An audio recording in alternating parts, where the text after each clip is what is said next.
భారతదేశపు పురాణాలలో భక్తిని రక్షించటానికి భగవంతుడు స్వయంగా అవతరించిన అద్భుతమైన కథలలో నరసింహ అవతారం ఒకటి. ఈ కథ భక్తి, ధైర్యం, దైవ నమ్మకం గురించి మనకు గొప్ప సందేశాన్ని ఇస్తుంది. ఒకప్పుడు హిరణ్యకశిపుడు అనే అసుర రాజు ఉండేవాడు. అతడు అపారమైన శక్తిని సంపాదించాలని సంకల్పించాడు. అందుకోసం ఎన్నో సంవత్సరాలు ఘోర తపస్సు చేశాడు. అతని తపస్సుతో లోకాలు కూడా కంపించాయి. చివరకు బ్రహ్మదేవుడు ప్రత్యక్షమయ్యాడు. బ్రహ్మదేవుడు హిరణ్యకశిపుని చూసి, హిరణ్యకశిపు, నీ తపస్సు నన్ను సంతోషపరిచింది, కోరుకున్న వరం అడుగు అని అన్నాడు. అప్పుడు హిరణ్యకశిపుడు చాలా చాకచక్యంగా వరం కోరాడు. నన్ను మనిషి చంపకూడదు, జంతువు చంపకూడదు, పగలు కాదు రాత్రి కాదు, ఇంట్లో కాదు బయట కాదు, భూమిపై కాదు ఆకాశంలో కాదు, ఏ ఆయుధంతోనూ నేను చనిపోకూడదు అని కోరాడు. బ్రహ్మదేవుడు అతనికి ఆ వరం ఇచ్చాడు. హిరణ్యకశిపునికి ఒక కుమారుడు జన్మించాడు. అతని పేరు ప్రహ్లాదుడు. చిన్నప్పటి నుంచే ప్రహ్లాదుడు విష్ణు భక్తుడిగా పెరిగాడు. అతని హృదయం ఎప్పుడూ శ్రీమన్నారాయణుడి పాదాలపైనే ఉండేది. గురుకులానికి వెళ్ళిన, రాజమందిరంలో ఉన్న, ఎక్కడ ఉన్నా ప్రహ్లాదుడు ఒకటే జపించేవాడు, ఓం నమో నారాయణాయ. ఈ విషయం హిరణ్యకశిపునికి తెలిసినప్పుడు అతడు కోపంతో మండిపోయాడు. తన కుమారుడినే సభలోకి పిలిపించి, నా శత్రువు విష్ణువు పేరు నువ్వెందుకు జపిస్తున్నావు అని అడిగాడు. అప్పుడు ప్రహ్లాదుడు భయపడకుండా ప్రశాంతంగా, అతనే సర్వాంతర్యామి, ఆయన ఎక్కడైనా ఉన్నాడు అని అన్నాడు.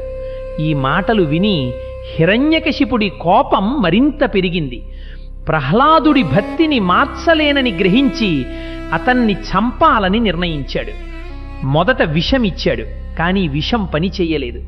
తరువాత ఏనుగులతో తొక్కించాలనుకున్నాడు, కానీ ఏనుగులు ప్రహ్లాదుడికి హాని చెయ్యలేదు. అగ్నిలో పడేశాడు, అయినా అతనికి ఏమీ కాలేదు. పర్వతం మీద నుంచి తోసేశాడు, అయినా విష్ణువు అతన్ని రక్షించాడు. ఎన్ని ప్రయత్నాలు చేసినా ప్రహ్లాదుడికి ఏమీ కాలేదు. ఎందుకంటే అతని భక్తి అచంచలంగా ఉంది. చివరకు ఒకరోజు హిరణ్యకశిపుడు కోపంతో ప్రహ్లాదుని సభలోకి రప్పించి ఒక పెద్ద స్తంభాన్ని చూపిస్తూ, నీ విష్ణువు ఎక్కడున్నాడు, ఈ స్తంభంలో కూడా ఉన్నాడా అని అడిగాడు. ప్రహ్లాదుడు ఎంతో ధైర్యంగా, అవును, ఆయన ఎక్కడైనా ఉన్నాడు, ఈ స్తంభంలో కూడా ఉన్నాడు అని చెప్పాడు. అది విని హిరణ్యకశిపుడు ఆ స్తంభాన్ని బలంగా కొట్టాడు. అంతే, ఆ స్తంభం ఒక్కసారిగా పగిలిపోయింది. దానిలో నుంచి ఒక భయంకరమైన దివ్యమైన రూపం బయటికి వచ్చింది. అది మనిషి కాదు, జంతువు కాదు, అతడే నరసింహుడు, శ్రీ మహావిష్ణువు యొక్క ఉగ్ర అవతారం. నరసింహుడు హిరణ్యకశిపుడిని బలంగా పట్టుకుని రాజప్రాసాదపు గడపపైకి తీసుకెళ్ళాడు.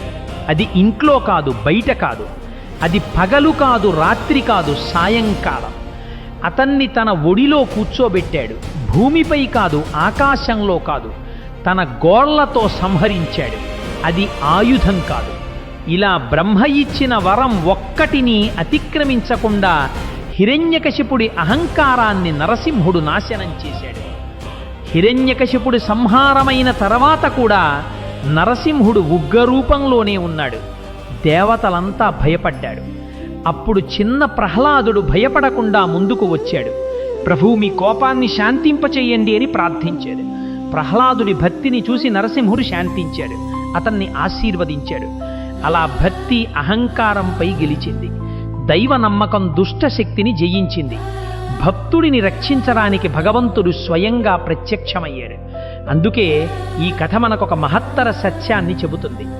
భక్తి ఉన్న చోట దేవుడు తప్పకుండా ప్రత్యక్షమవుతాడు.